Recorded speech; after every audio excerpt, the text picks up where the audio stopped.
Hoy vamos a hacer esa pausa en el libro de Jueces, pero vamos a pasar por otro libro que también comienza con una J, y es el libro de Jonás. Hoy vamos a estar por el libro de Jonás. Vayan poniéndose ahí y solamente vamos a ver el capítulo 2, familia. Solamente vamos a ver el capítulo 2. Así es que yo voy a poder abrir mi Biblia también con ustedes. Voy a dar un poquito el contexto en donde se encuentra Jonás al estar comenzando el capítulo 2. Pero antes de comenzar, si me acompañan en oración y ponemos este tiempo en las manos del Señor.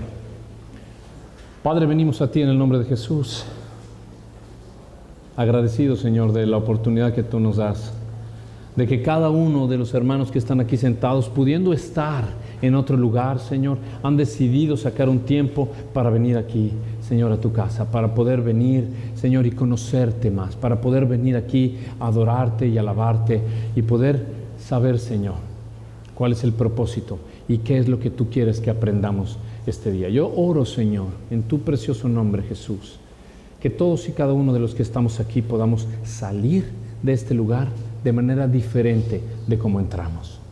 Gracias por tu presencia, Señor. Yo te ruego en tu nombre que sea tu Espíritu Santo, Señor, en mí, que sean tus palabras y no las mías, Señor.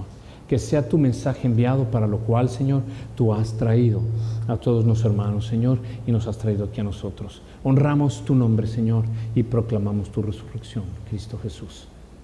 Amén. Amén. Jonás, déjenme hacer solamente un resumen de lo que sería Jonás, el capítulo 1. Yo he titulado este tiempo con ustedes, ¿por qué a mí? ¿Por qué a mí?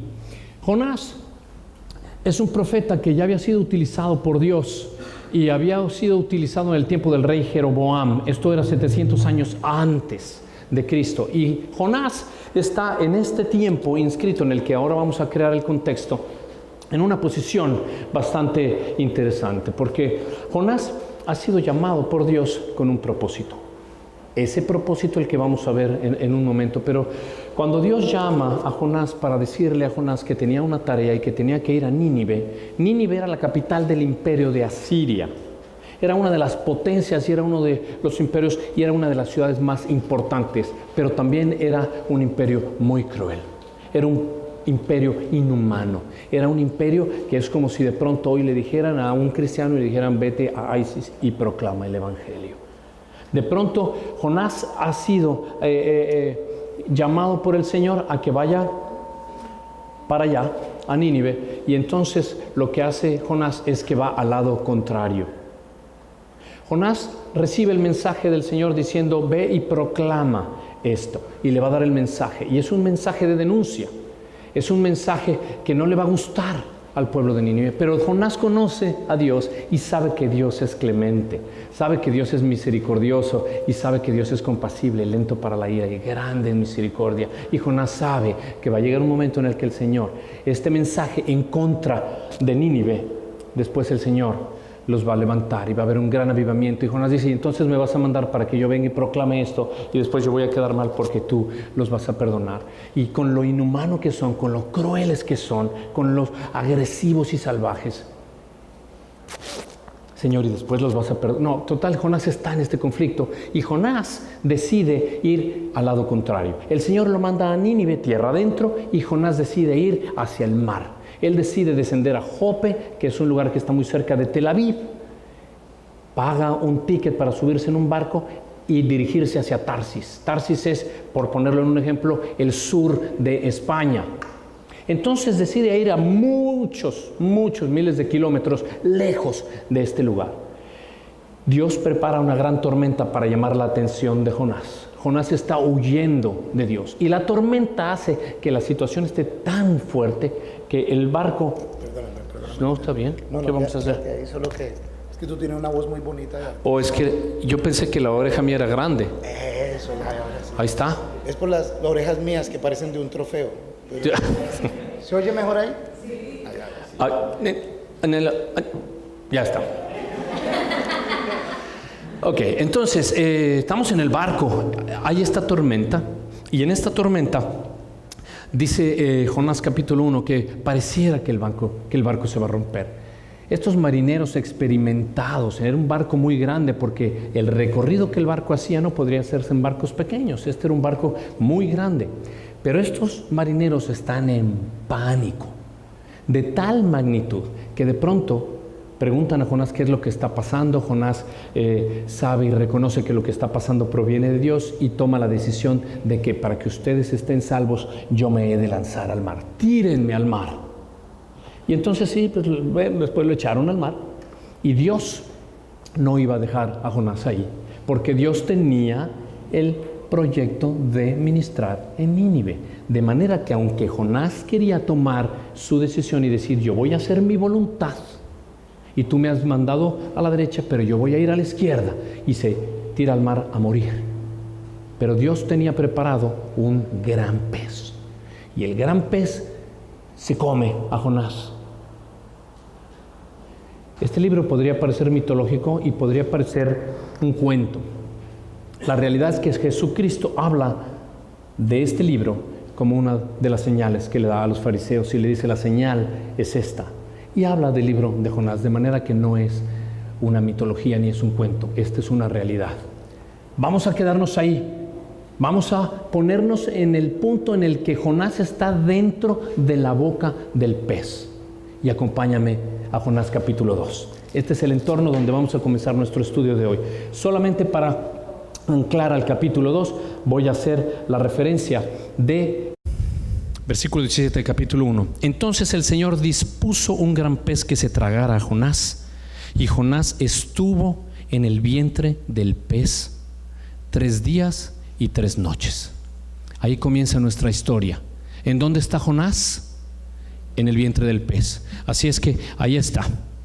Hace muchos años, yo estaba en la Ciudad de México y yo era empezando en la escuela superior, en la escuela del bachillerato, en la preparatoria, decimos en México, y entonces unos amigos me invitaron a Acapulco. Acapulco era este lugar turístico que en los 80 pues era uno de los mayores atractivos turísticos en el Pacífico mexicano, y yo bueno pues apenas logré un permiso de mi papá y me fui con mis amigos, y llegando a este lugar de Acapulco, pues entonces yo nunca en mi vida había ido a la playa. Entonces llegamos a este lugar que imagínate, la playa la llamaban el Revolcadero, y estamos ahí en el Revolcadero. Yo después vas a ver por qué. Ay, Dios mío. Total, estamos en esa playa, estamos todos pasándola muy bien, y se les ocurre a mis amigos poner un challenge, un reto. Ok, a ver quién se va a meter a nadar hasta allá. Yo nunca había nadado, pero para esa edad yo no podía decir, yo no sé nadar. Yo esta es la primera vez que estoy en la playa. Mi papá por poco y ni me deja venir. No podía. No, vamos, dale, hasta donde quieres. Macho, charro mexicano. Pues hasta allá. Y se metieron todos los amigos y yo también. Cuando me metí al agua, literalmente ese lugar, como es mar abierto, son olas muy grandes, En cuanto yo me metí, yo no calculé ninguna ola, pero una ola me ha pegado en la cabeza y me metió una revolcada increíble. Yo no sé si iba para arriba o para abajo, para adentro, para afuera. Yo nomás sentía que me ahogaba, tragué agua, no podía respirar, me daba vueltas para todos lados, apenas luchaba contra todo, lograba salir un poco y otra vez iba ladeando y pataleaba y podía salir. Total, en una de esas medio saco la cabeza y veo a mis amigos allá y otra vez para abajo, a su pánico, y vuelvo y saco la cabeza y mis amigos, ¡párate! Y me paro, y el agua me daba aquí. ¡Wow! Mi batalla era literalmente en un pocillito de agua, pero adentro de mí yo pensé que perecía. Esa es la realidad. Y eso era increíble, porque nuestro personaje del día de hoy, Jonás, yo no sé si Jonás sabía nadar o no. No nos lo dice, pero no lo sé. Lo que sí sé es que nuestro personaje estaba luchando con lo mismo. Nuestro personaje estaba luchando por mantenerse a flote, pero nuestro personaje necesitaba ser rescatado.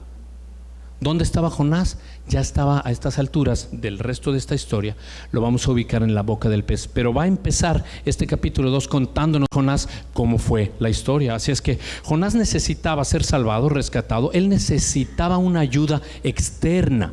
Jonás necesitaba una ayuda externa. Él necesitaba ser rescatado de verdad por el que le dio literalmente el permiso de ser lanzado, es decir, Dios.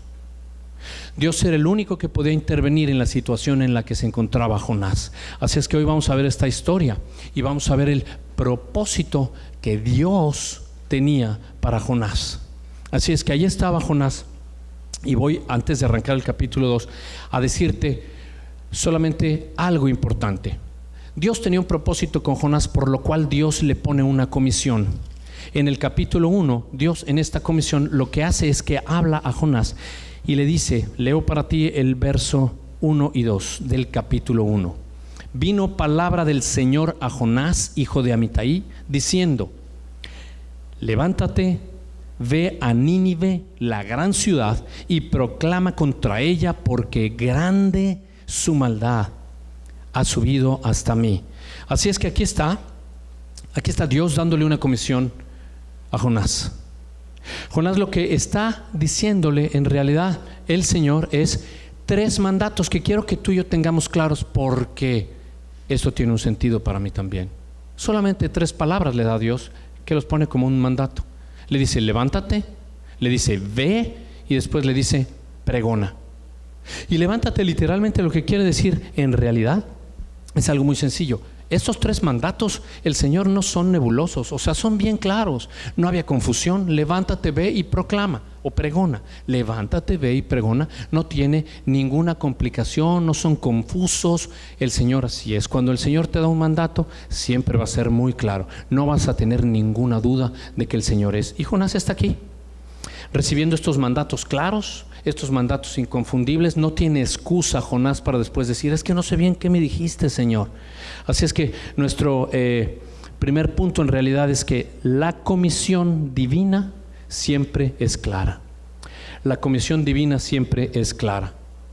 Dios está ahí encontrándose con Jonás y le dice, levántate.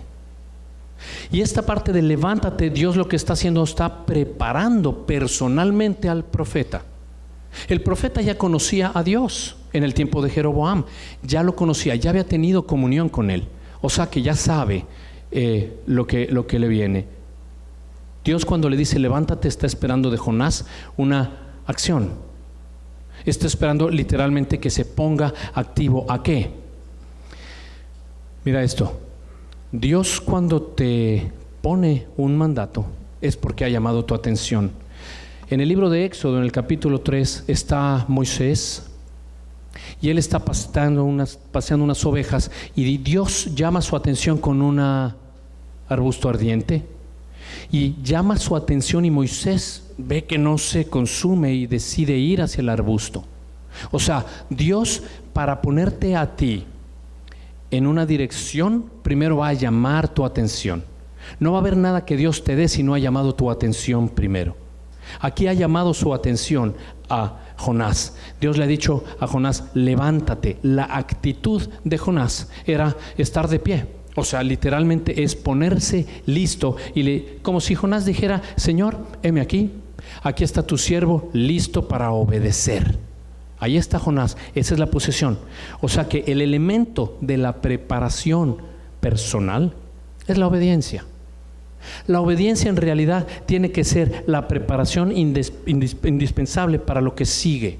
Es como Pablo, Saulo de Tarso, cuando Jesucristo, no tienes que ir ahí, en el libro de Hechos, versículo 16 del capítulo 26, Cristo Jesús le dijo, levántate, Cristo Jesús a Pablo, y le dice, ponte de pie porque me he aparecido aquí con el fin de designarte como ministro y testigo, no solo de las cosas que has visto, sino también de aquellas en las que me apareceré a ti. Y Pablo empezó el ministerio. Así es que aquí está Jonás. Jonás está recibiendo las palabras del jefe, y entonces Jonás está, aquí estoy listo para obedecer. Ok, levántate. El segundo mandato que le está dando el Señor es, ok, ya que te he capacitado y preparado, ahora te voy a dar el siguiente, que es ve a Nínive. O sea, lo que Dios le va a dar es una dirección geográfica. Cuando el Señor te prepara, después te va a dar la dirección. Le va a enseñar el Señor dónde va a ser el ministerio de Jonás. Cuando lo ha preparado, entonces le dice, ok, ahora sí, toca ir a la ciudad de Nínive. la cual dice la Escritura, dice que era una ciudad grande en gran manera, era una ciudad grande, era una ciudad, dice el capítulo de Jonás 4, que eran más de 120,000. Dice también el libro de Jonás que era, solo para cruzarla tomaba 3 días, era muy grande, y aquí es donde tenía que ir este profeta. Tal vez era una de las ciudades más grandes que había. Así es que después de decirle cuál era su preparación y después de enseñarle cuál iba a ser su ministerio en la dirección geográfica, le da el último mandato y le dice: pregona contra ella, o sea, contra Nínive. 2 cositas aquí antes de entrar a nuestro capítulo 2 es, la palabra contra literalmente se refiere aquí a denuncia. O sea, cuando le está diciendo vas a pregonar contra Nínive, es tú vas a proclamar, hacer esta denuncia en contra de ellos. Proclamar literalmente está diciéndole: Señor, esto no es en una junta del Starbucks 1 a 1, esto tiene que ser en voz alta, esto tiene que ser de verdad en público. O sea, Dios le está diciendo: vas a ir allá y vas a hablar en público y les vas a denunciar que estoy cansado ya de la actitud inhumana de este imperio, y yo voy a ponerme en contra de eso y lo voy a juzgar. Y Jonás, wow, Jonás entiende su tarea específica y claro, lo primero que recibe Jonás en este mandato es, yo me imagino qué hago, pero este es nuestro segundo punto. Cuando Dios comisiona, Dios espera que haya obediencia. Dios espera que Jonás obedezca y que vaya a Nínive. Pero siempre suceden cosas en la vida. Así es que Jonás, aquí está este siervo de Dios, teniendo las instrucciones claras de Dios. Jonás tomó la decisión, porque todos nosotros como seres humanos tenemos la autodeterminación de decidir, y Jonás ha decidido desobedecer. Así es que Jonás ha decidido desobedecer, se levantó, hizo la mitad del mandato, pero en lugar de ir, él se fue más bien a huir. En lugar de ir a la derecha, él se fue para la izquierda. Así es que él escogió no hacer la voluntad de Dios. ¿Qué sucede? Yo pregunto, cuando un siervo del Señor comienza a desobedecer. ¿Qué pasa cuando un hijo de Dios deja a Dios? Cuando abandona la obra del Señor. ¿Qué pasa? ¿Dios lo abandona a él? De ninguna manera. En realidad no. En realidad no. Dios es misericordioso. Dios tiene compasión con nosotros. La Biblia dice que aún siendo pecadores, Él se entregó por ti y por mí. Así es que lo que sí pasa, que eso es lo que quiero que notemos, es que aquí hay una experiencia que tú y yo tenemos que tener muy clara. De acuerdo a Jonás capítulo 1, lo que hace Jonás es que con la decisión en la desobediencia, lo que comienza a suceder es que empieza a descender. Del lugar en donde se encontraba, descendió a Jope. Él paga un ticket para subirse a un barco y entonces desciende en el barco, desciende incluso a la habitación que está debajo. Después, cuando lo lanzan al mar, lo que hace es que él desciende a lo profundo del mar. O sea que mi tercer punto es que tu descenso físico presenta tu condición espiritual. Toda vez que tú empiezas literalmente a descender, en realidad lo que está sucediendo es que te estás separando del Señor. Él se rebela contra el proyecto de Dios. Él desobedece una y otra vez. Él miente, él no hace lo que tiene que hacer, pero poco a poco él va descendiendo, o sea, él se va alejando del Señor. Toca fondo. Así es que ahora le toca el ascenso. Pero el ascenso no puede venir sin arrepentimiento. No hay ascenso sin arrepentimiento y sin la confesión de pecado. En este caso, el de Jonás es rebeldía. Así es que, poniendo este contexto, el capítulo 2. Capítulo 2 de Jonás, donde está nuestra historia, comienza el versículo 1 diciendo: entonces oró Jonás al Señor su Dios desde el vientre del pez. Este versículo 1 comienza con esta palabra interesante: entonces. ¿Cuándo entonces? O sea, la palabra entonces literalmente lo que quiere decir es en ese tiempo o en esos días. O sea que Jonás desobedeció, se fue para el lado contrario, se metió en este barco, se puso a prueba el barco, él decidió mejor morir, se lo tiran al mar. Y entonces, en este tiempo, Jonás, mira qué hermoso es esto, cuando Jonás decide soltar la seguridad que era este barco y morir, entonces, en esta situación real de aflicción adentro de la boca de un pez después de estar peleando con el mar, entonces, dice aquí, es que decide orar. Jonás está aquí, habiendo perdido su seguridad, a punto de morir, y entonces confía en Dios. Entonces él, según este verso, decide orar.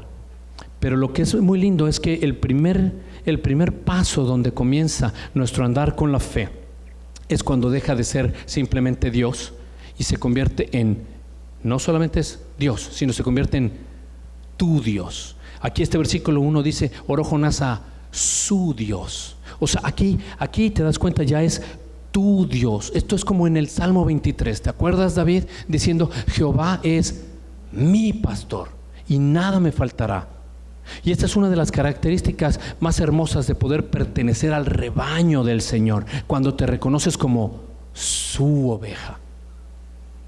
Su oveja. Y es que las ovejas, si te das cuenta, no tienen nada interesante. Yo nunca he visto, por lo pronto en los Estados Unidos, donde nosotros vivimos, un equipo de fútbol americano que tenga las ovejas de yo no sé dónde. No hay un solo circo que venga con sus ovejas saltarinas. No las hay. Las ovejas, no hay ninguna oveja que tenga nada. Más lo hermoso de la oveja es que lo único que tiene rescatable es que depende siempre del pastor. La oveja siempre depende del pastor. Así es que ahí está David diciendo, Jehová es mi pastor. Aquí está Jonás en la boca del pez diciendo que oró a su Dios, porque en este tiempo de angustia es que él confió. Así es que el primer paso es que ya no sea simplemente Dios, sino que cuando estás en ese tiempo de angustia, un tiempo oscuro, tú tienes que reconocer que Él es tu Dios, tu Dios. Así es que bueno, Jonás, ¿qué es lo que había hecho Jonás? Jonás se había apartado del Señor. Jonás habíamos visto que había literalmente desobedecido. Había hecho todo lo contrario a lo que Dios le había pedido. Entonces eso me recuerda al hijo pródigo, ¿te acuerdas? ¿Te acuerdas el hijo pródigo de Lucas 15? Que de pronto ahí está, se va el hijo pródigo, hace lo que él quiere, desobedece al padre, y entonces el hijo pródigo dice aquí en Lucas 15 verso 18, dice, me levantaré e iré a mi padre y le diré, Padre, he pecado contra el cielo y contra ti. O sea que el hijo pródigo ya no estaba en su casa, no estaba en la casa del padre, pero todavía el padre era el padre.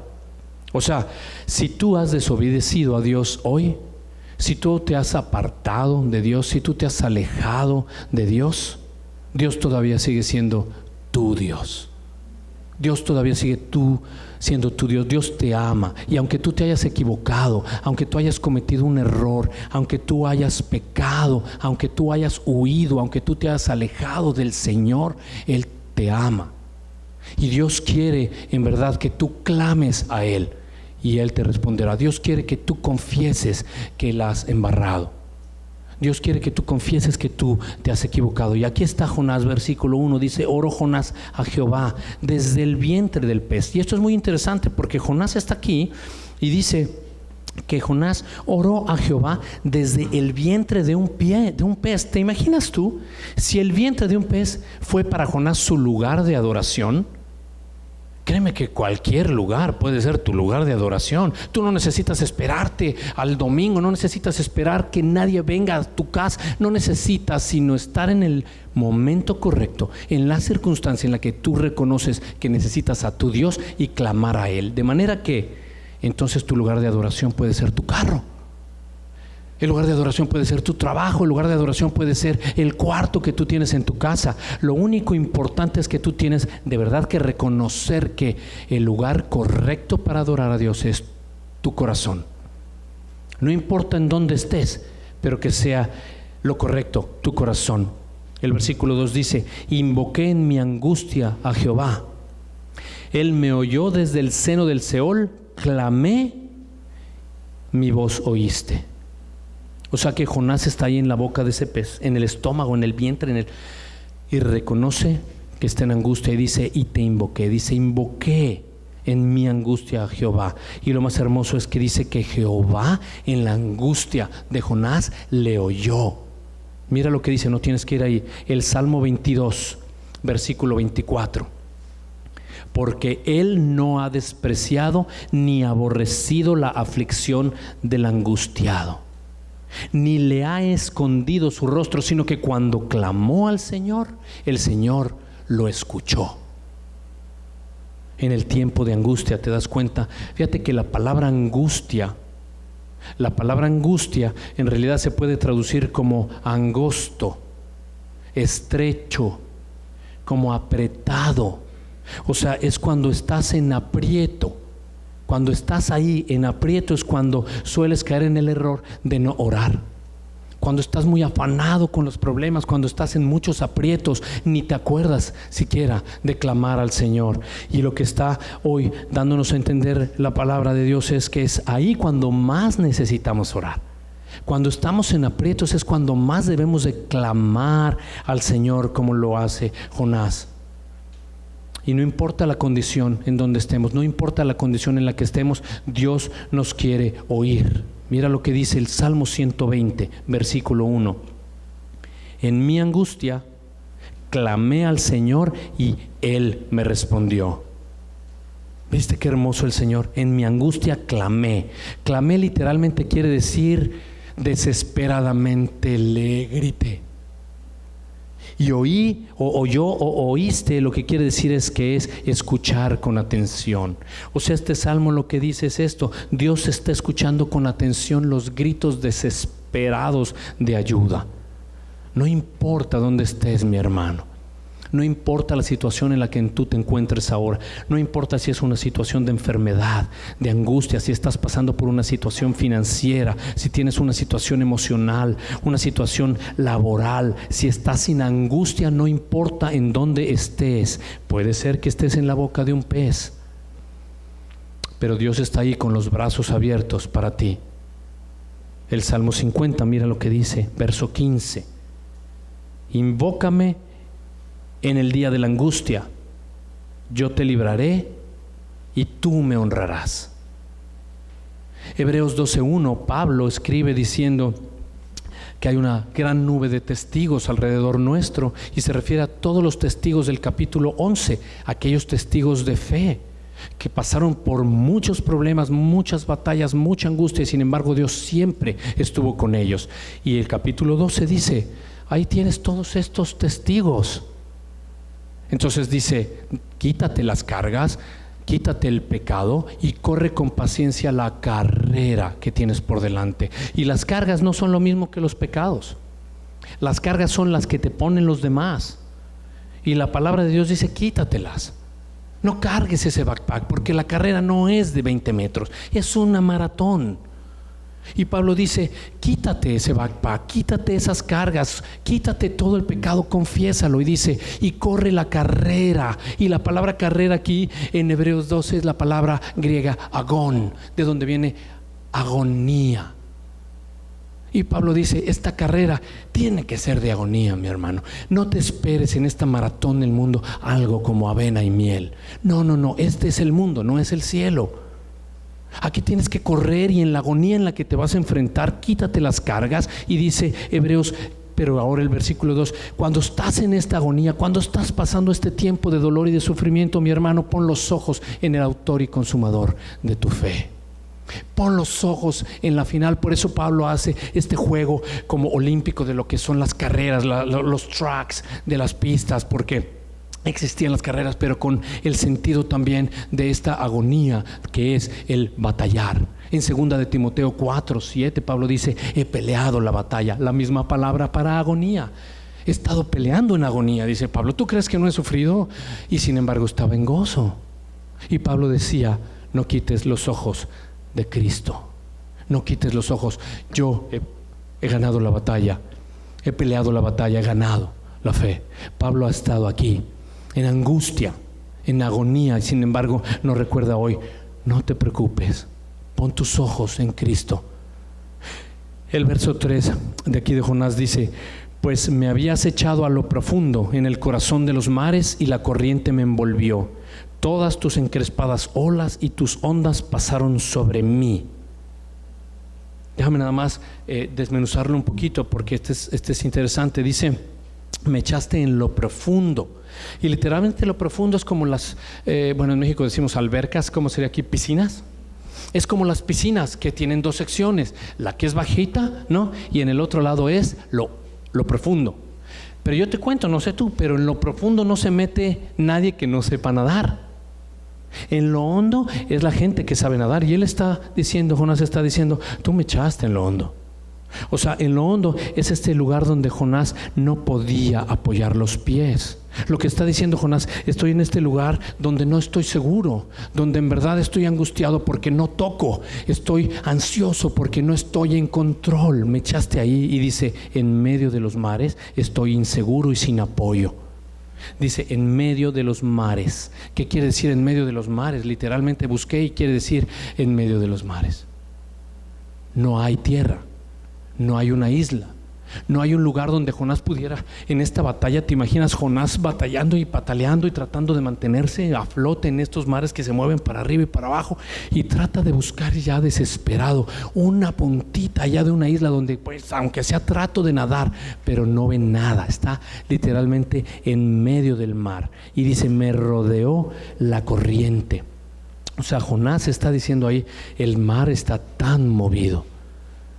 El mar está tan movido, el oleaje está tan grande, yo estoy haciendo el mejor esfuerzo, mis músculos ya no me dan, estoy pateando y braceando, pero cuando saco la cabeza, la ola de pronto viene más grande, se encrespa, me cubre, quiero respirar, pero trago agua, y no vas a contarlo, me angustia. ¿Te imaginas cómo sería eso? O sea, este oleaje donde en verdad él no termina sino peleando y peleando y peleando y peleando. Y ¿sabes qué? Dice aquí que incluso todas las olas, la corriente, dice, me envolvió. Sus encrespadas olas y sus ondas pasaron sobre mí. Literalmente lo que dice Jonás es: ya no pude más. Traté de hacer lo posible, llegó un momento, mis hermanos, ya sí, donde ya no pude tomar ni aire. Yo me lo imagino literalmente sumergiéndose, donde ya no podía. Fíjate cómo es. Dios permitió que estuviera en un punto, Jonás, donde ya no podía gritar, donde ya no podía patalear, donde ya no podía hacer nada, ni siquiera respirar. Y yo pienso que de pronto Dios permite que pasemos por algo así. Yo pienso que el Señor de repente nos lleva a un punto, mis hermanos, donde tú y yo ya no podemos hacer nada. ¿Será que Dios nos permite eso? Por supuesto que sí. Dios permite que tú y yo lleguemos al punto donde ya no podemos hacer nada. ¿Para qué? Para que tengamos que depender únicamente de Él. Depender en todo de la mano de Dios. Depender únicamente de Él.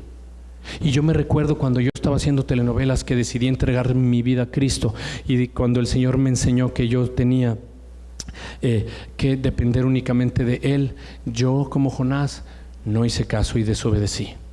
Entonces empecé a hacer mi vida como yo quise, mis primeros años de cristiano, tratando de ganar lo más que podía de dinero, estando involucrado en las novelas, teniendo lo más que podía de fama, y entonces lo más que podía de infelicidad también y de vacío. Pero lo más interesante es que cuando el Señor empezó a moverme de esta manera y yo decidí entregar mi vida a Cristo, entonces renuncié a todo lo que hacía. Y la historia es más larga, pero te la pongo de esta perspectiva. Yo no era un contador público, yo no era un médico, yo no era un abogado, yo era un actor. Era un actor que renunciaba a ser actor. Entonces, ¿ahora qué soy? Pues ahora no soy nada. He decidido seguir al Señor, pero soy un don nadie, literal. Y el Señor me muestra con Moisés, que coge a Moisés, que estaba creciendo en la cultura egipcia, muy culto, pero después lo puso en el desierto a ser un don nadie, para que Dios hiciera con un don nadie todo lo que nadie puede hacer, y Dios escoge a lo débil para avergonzar a lo fuerte, y a lo necio para avergonzar a lo sabio. Y ahí estoy yo, de necio. Pero el Señor de pronto me tiene sin dinero, sin entrada, sin trabajo, más de un año, mis hermanos. Más de un año. Yo pataleé, trataba de nadar, trataba de subir, y toc, un trabajo, y no podía respirar, y sentía que me ahogaba. Sentía que me ahogaba porque no tenía para proveer ni siquiera para mi familia. Hasta el punto donde el Señor me mostró que era tiempo de morir espiritualmente a mi orgullo, morir espiritualmente al control, morir espiritualmente a lo voluntarioso que decía ser. Yo soy como Dios porque yo puedo hacer todas las cosas que tengo en control, porque la fama y el Señor me dijo: tienes que morir a eso. Y después de un año, cuando yo pensé que nada iba a salir bien, porque pensé que moría, así me ahogaba en mis problemas, mis hermanos, Dios nunca nos dejó. Mi esposa está ahí como testigo, y Dios desde el cielo nunca nos dejó, y eso era una gloria increíble.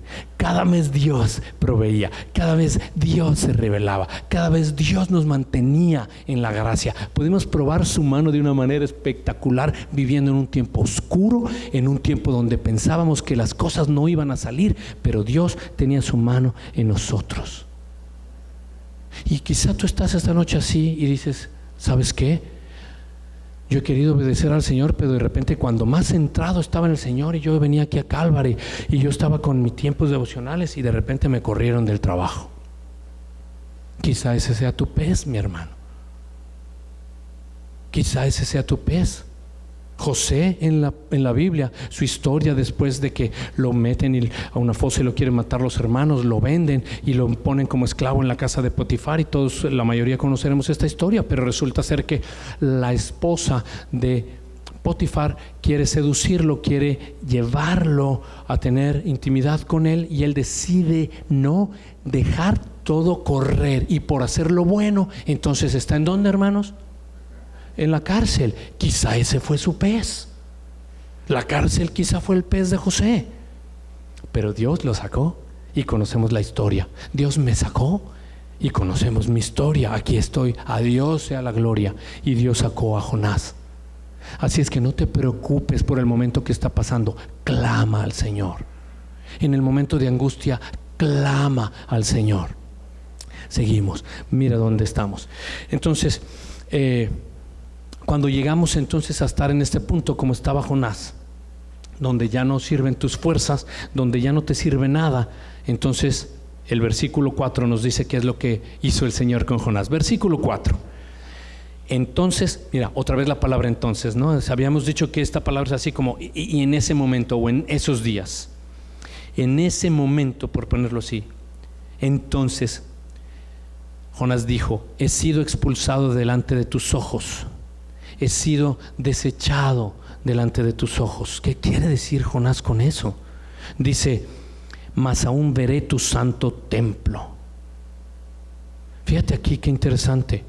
Jonás está reconociendo cuál es su condición. Jonás dice: he sido desechado, Señor, delante de tus ojos. O sea, él reconoce que no vale lo que él dice. No, yo no valgo nada delante de ti, Señor. Yo no valgo nada. ¿Quién soy yo, Señor? Qué miserable he sido. ¿Y cómo puedo yo mirar eso? Bueno, en el capítulo 1, versículo 3, dice, lo leo para ti: pero Jonás se levantó para huir de Dios a Tarsis. O sea que Jonás lo que está haciendo, está reconociendo su condición, y le dice al Señor: Señor, ¿qué estoy haciendo? Estoy lejos de ti. Estoy huyendo de ti, me estoy alejando de ti, Señor. Y Jonás reconoce, estamos viendo que está huyendo.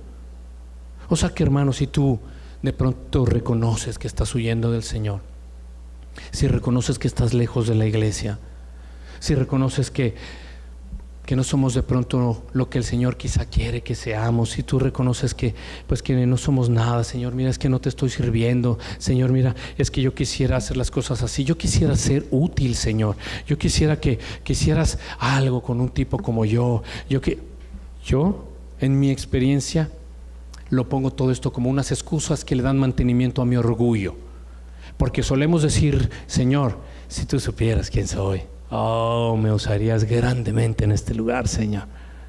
¿No te acuerdas la fama, Señor? Ah, si me pusieras en este sitio, Señor. Uno de nuestros pastores en México era baterista, el otro era guitarrista de un cantante muy famoso en México, pero entregó su vida al Señor.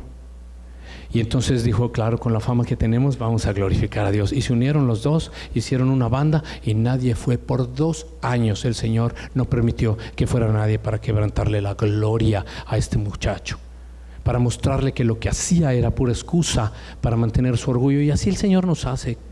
Yo tuve que tener mucho cuidado de mi orgullo. Así es que aquí está Jonás diciéndole, Señor, ¿quién soy yo?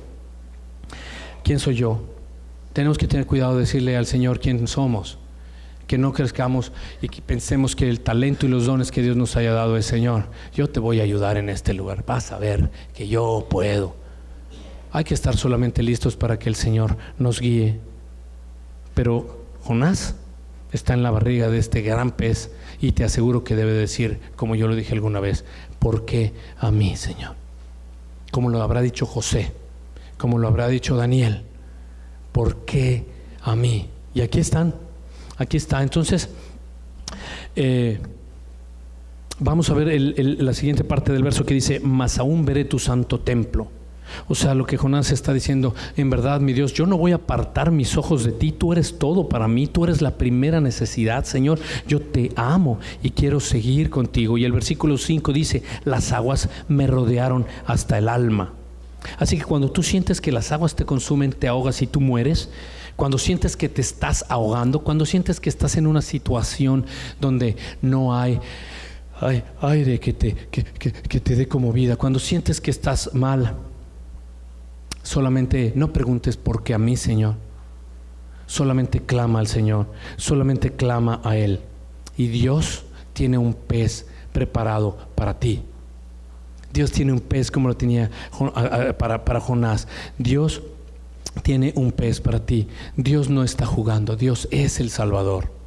Jonás reconoce y dice, de Jehová viene la salvación. Dios está únicamente esperando que tú y yo clamemos. Eso es lo que quiere el Señor. Que sus hijos levanten las manitas como tus hijitos chiquitos cuando eran papi. Así quiere el Señor que estés tú desnudo delante de Él y le digas, Señor, ayúdame. Y aquí está Jonás. Aquí está Jonás, dice que rodeóme el abismo, el alga se enredó en mi cabeza. Aquí sí creo yo, ya que Jonás tocó fondo. Ya cuando dice, ya el alga se me rodeó en la cabeza, ya Jonás está literalmente hasta el fondo. Versículo 6 dice, descendí a los cimientos de los montes, la tierra echó sus cerrojos sobre mí para siempre.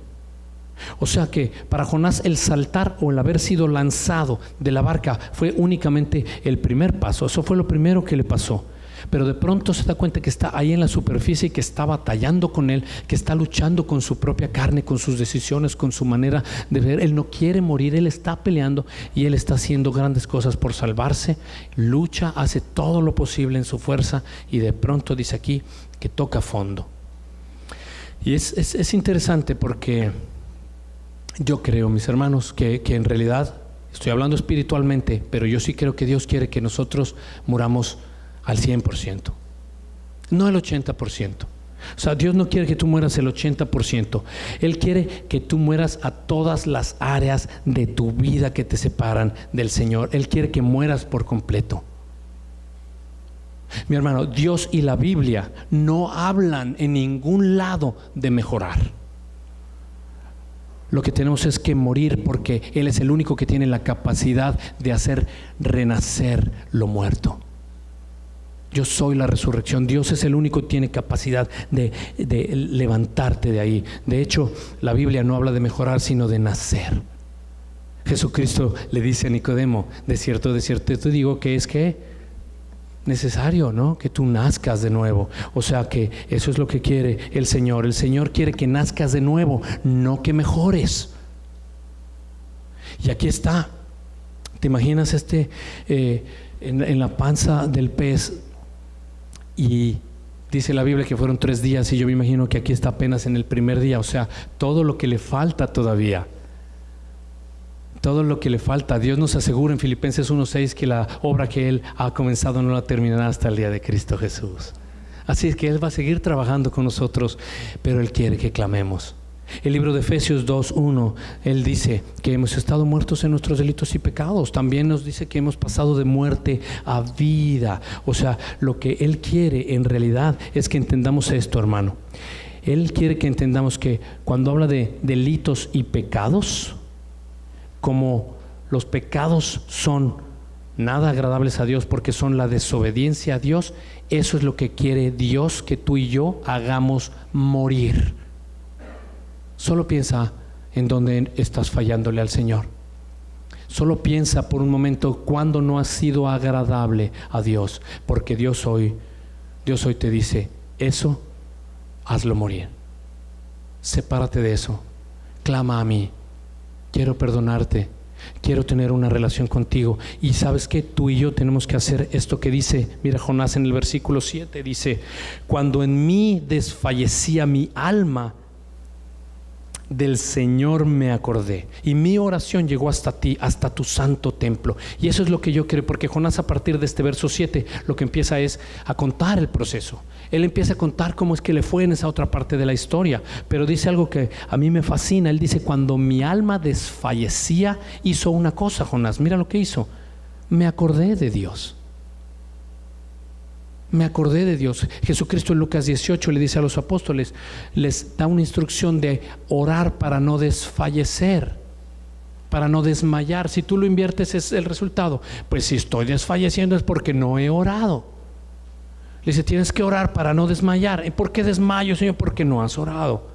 Y aquí está Jonás. Dice, cuando yo desfallecía, me acordé de Dios. O sea que en los tiempos difíciles, mi hermano, yo te recomiendo, como lo hago yo también, en los tiempos difíciles, cuando sientas que tu alma no puede más, cuando veas que está oscuro, cuando sientas desfallecer todo tu ser, cuando creemos que ya no hay absolutamente nada que hacer, en realidad, ¿qué es lo que tienes que hacer, mi hermano? Acuérdate de Dios. Solamente acuérdate de Dios. Esa es la base, eso es lo que hizo. Tú y yo nos tenemos que recordar de eso. Y dice, y mi oración llegó hasta ti, a tu santo templo. Dios escucha las oraciones del justo, pero hay cosas que tenemos que hacer morir. Cuando tú vengas en oración al Señor, hay cosas que le tienes que confesar. Hay cosas que tenemos que hacer morir y separarnos de ella y ponerlas lejos de nosotros, pedirle perdón al Señor y clamar, porque Él tendrá cuidado de ti. Dios no deja caído al justo. Es hermoso nuestro Señor. El versículo 8 dice, los que confían en vanos ídolos, su misericordia abandonan. ¿Y sabes qué creo yo aquí? Yo creo cuando dice los que confían en vanos ídolos, literalmente no es que estamos dejando a Dios para luego venir en busca de ídolos. A mí me parece que el orden no es así. A mí me parece que el orden es que nosotros estamos en comunión con Dios, pero estamos en el tiempo de comunión, pero también estamos coqueteando con ídolos. No queremos dejar al Señor, pero estamos agarrándonos de estas cosas, poniéndolas en primer lugar antes que a nuestro Señor. Es como ir manejando, no dejar que Dios maneje el carro, pero tampoco es echarlo afuera y lo pones en el sillón de atrás. No vaya a ser que le necesites. Y Dios quiere tomar el control de tu vida. Él quiere dirigir y manejar tu vida. Y lo que el Señor dice es que tú, cuando estás con ídolos, en realidad terminarás separado de Dios. Yo te pido, te ruego que revises tu comunión con Dios cada día. No te sorprendas de pronto una mañana con que ya te has alejado de Dios y apenas te diste cuenta. Revisemos nuestra comunión con el Señor cada día. Revisemos cuál es nuestra comunión con el Señor en oración y en su palabra. De los 10 versos vamos a ver ya nomás el número 9, que dice, mas yo con voz de alabanza te ofreceré sacrificios. Si leemos rápidamente en Hebreos capítulo 13, versículo 15, miremos aquí lo que el Señor quiere. Hebreos 13, versículo 15, nos dice qué clase de sacrificios son los que quiere el Señor. Dice, por tanto, ofrezcamos continuamente mediante el sacrificio, dice aquí, mediante él, dice, sacrificio de alabanza a Dios, es decir, fruto de labios que confiesan su nombre. O sea, aquí lo que el Señor lo que quiere es eso, es sacrificios de alabanza que confiesen su nombre. En el Salmo 51 también dice: humillémonos delante de Dios. Los sacrificios que quiere en realidad es que estemos humillados delante de Él. Y después el verso 9 dice: pagaré lo que prometí. ¿Y qué habrá prometido Jonás? No dice aquí, pero yo pienso que Jonás habrá prometido a Dios fidelidad. Y Jonás reconoce en el versículo 9 un verso muy famoso del capítulo 2 que dice: la salvación es de Jehová. La salvación es del Señor. La salvación es del Señor. La salvación no está a la venta. La salvación no la encuentras acá en el Carulla. La salvación no la puedes negociar con nadie. La salvación no puedes adquirirla, porque la salvación no está a la venta. La salvación es un regalo. Dios quiere rescatarte de donde estás. La salvación no es solo un regalo, lo único que tenemos que hacer tú y yo es recibirla. En hebreo, salvación, la palabra es Yeshua, es Jesús. Jesús es el único que puede salvar. Y el verso 10 dice, y entonces dice aquí, el verso 10 dice: y mandó Jehová al pez y vomitó a Jonás en la tierra. Solamente meditemos en esta parte que es nuestra recta final. ¿Mandó quién? Jehová. ¿A quién mandó? O sea, ¿quién fue el que obedeció? Dice aquí el pez. Esto, yo digo, espérame, déjame leerlo otra vez. Mandó Jehová al pez, y el pez fue y vomitó allá en la orilla a Jonás. O sea, yo estuve pensando, qué increíble, un pez obedece más que Jonás. Es increíble. O sea, un pez obedece más que tú y que yo. Mira, no tienes que ir ahí, pero en Mateo 8:27, los hombres, dice aquí, se maravillaron diciendo: ¿qué hombre es este que aún los vientos y el mar le obedecen? Increíble. O sea, que la naturaleza obedece al Señor, el viento obedece al Señor, el pez obedece al Señor. En Marcos 1:27, los espíritus inmundos obedecen al Señor, y yo todavía no le obedezco al Señor. Increíble ver que la naturaleza, el pez, los demonios obedecen más que muchos de nosotros. Pero ¿sabes qué? Mira qué lindo, hay esperanza, te voy a decir, porque Dios no murió por los árboles ni por los peces. Dios murió por ti y por mí. Jesucristo fue a la cruz a dar su vida en tu lugar. Fue a dar su vida por ti y por mí, porque nos ama mucho. Aún nuestra desobediencia, aún en nuestros pecados, Él fue a la cruz porque nos ama. Porque de tal manera nos ama que Él dio a su Hijo para que aquel que cree en Él no se pierda, mas tenga vida eterna. Así es que ahí está. No importa cómo sea tu condición, no importa en el punto en el que estás, Dios quiere crear una nueva criatura en ti. Dios quiere que tú te agrades en Él y Él que se agrade en ti. Yo te ruego, hermano, obedece a Dios.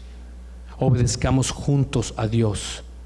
Dios no quiere que tú y yo paguemos las consecuencias de nuestros actos, porque tú y yo no podemos. Él ya pagó por ti y por mí, por nuestros pecados y por los futuros. Solo quiere que te arrepientas. Arrepentimiento es la clave. Dios no quería que Jonás se perdiera. Dios mandó primero una tempestad, y en la rebeldía de Jonás después mandó un pez, un gran pez. Ni quiero pensar cómo salió de la boca del pez Jonás. Pero Dios lo protegió. El pez no fue para castigar a Jonás, el pez fue para proteger a Jonás. Mi hermano, Dios tiene un pez para ti. Dios tiene un pez para ti. Así es que si hemos desobedecido en algún momento a Dios, si Dios ha permitido y se ha levantado una tempestad en tu vida, si estás en un momento de angustia, lo único que tú y yo tenemos que hacer es reconocerlo como nuestro Dios. Solamente tenemos que clamar a Él. Tenemos que dejar que las cosas vengan de tal manera que podamos depender únicamente de Dios, solo de Dios. Así nos estemos ahogando, clamemos a Dios. Y Dios tiene un pez para ti. Ahora, hermano, quizá no sea el pez que tú quieres, pero sí va a ser el pez que tú necesitas. Así es que por último, si como Jonás Si como Jonás, tú y yo hemos saltado al mar en algún momento, o hemos permitido que nos lancen, y hemos estado ahí ahogándonos, hemos estado ahí con los problemas más difíciles, en una circunstancia laboral, física, espiritual, emocional, mi hermano, y estamos ahogándonos en nuestros problemas, confía. Dios quiere trabajar en ti y en mí. No quiere dejarnos a medias. No nos va a dejar dentro de la boca de la angustia. No nos va a dejar dentro de la boca de la desesperación. Dios lo que quiere es hacerte renacer. Dios tiene un propósito para ti. Ok, José, está muy bien eso, ¿no? Pero ¿cómo puedo yo soportar este tiempo que no aguanto? ¿Cómo puedo soportar este momento tan difícil en mi vida? Acompáñame a Hebreos capítulo 12, versículo 3. Hebreos capítulo 12, versículo 3.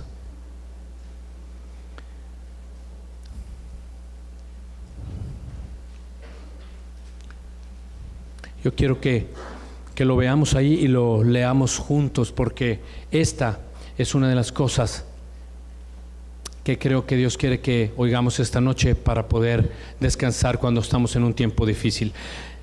Hebreos 12:3 dice: considerad pues a aquel que soportó tal hostilidad de los pecadores contra sí mismo, para que no os canséis ni os desaniméis en vuestro corazón.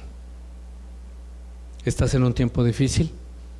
Acuérdate de Jesucristo. Considéralo simplemente como un ejemplo. Considera lo que Él sufrió en tu lugar. Considera lo que Él pasó, y el Señor siempre estuvo con Él. Aún Cristo Jesús en la cruz, cuando dijo: Dios mío, ¿por qué me has desamparado?, sus últimas palabras fue: es en tu mano que entrego mi espíritu. Dios siempre tendrá cuidado de nosotros. Dios siempre tendrá cuidado de nosotros. Él lo que quiere es que tú y yo sepamos hoy claramente que Dios tiene un pez reservado para ti y para mí, pero solamente va a llegar en el momento en el que tú y yo confiamos. Dios quiere que tú y yo volvamos a Él para hacernos renacer. Déjame cerrar con esto. Dios nos ama y Dios quiere tenernos con Él toda la eternidad. Así es que, conociendo esta historia, esta es una oración de clamor de Jonás desde el vientre del gran pez, pero con la esperanza de que Dios no usó el pez para destruirlo ni castigarlo, sino para protegerlo. Y Dios lo que quiere no es destruirnos ni castigarnos, sino protegernos porque nos ama. ¿Cómo puedo aplicar esta historia en mi vida? ¿Cómo puedo aplicar esto en mi vida? Lo que tenemos que hacer es, cuando estemos tú y yo en un problema, ya lo hemos estado, quizá lo estamos en este momento, o quizá estás viendo que ahí veo que viene la tormenta, ahí veo que el problema está avecinándose. La clave para aplicarlo a mi vida es no escapar de Dios. No corramos al lado contrario de Dios. Lo mejor que podemos hacer es como Jonás, es acordarnos de Dios. Acuérdate de Dios. Las circunstancias quizá no cambien, pero tus ojos van a cambiar de las circunstancias al Creador.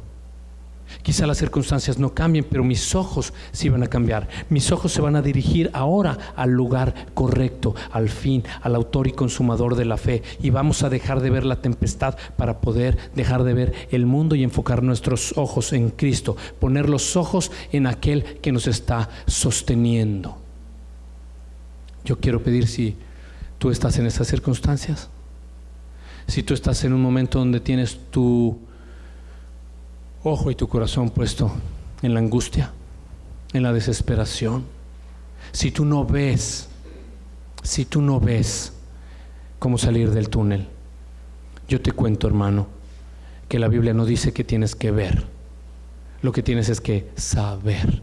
Romanos 8:28 dice: sabemos que todas las cosas irán para bien para todo aquel que ama a Cristo.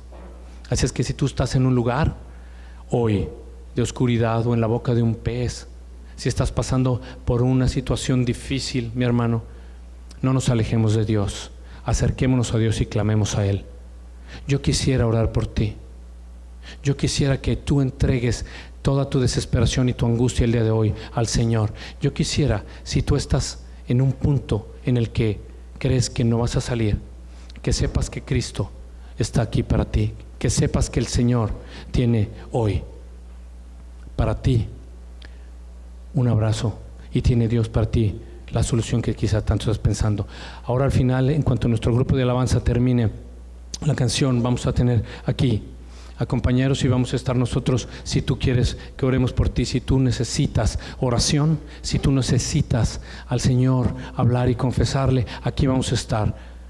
No huyas de esto, hermano, no corras de Dios. Ven y ábrele tu corazón.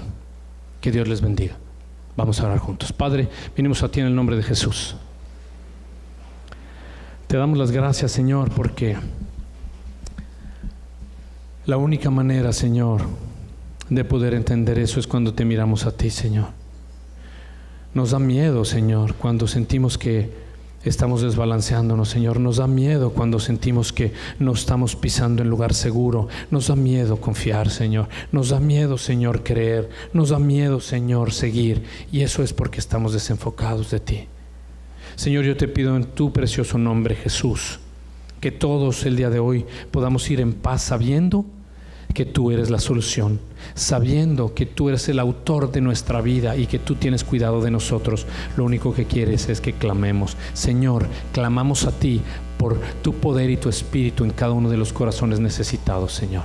Te amamos, Señor, y te alabamos por siempre en el nombre de Jesús. Amén.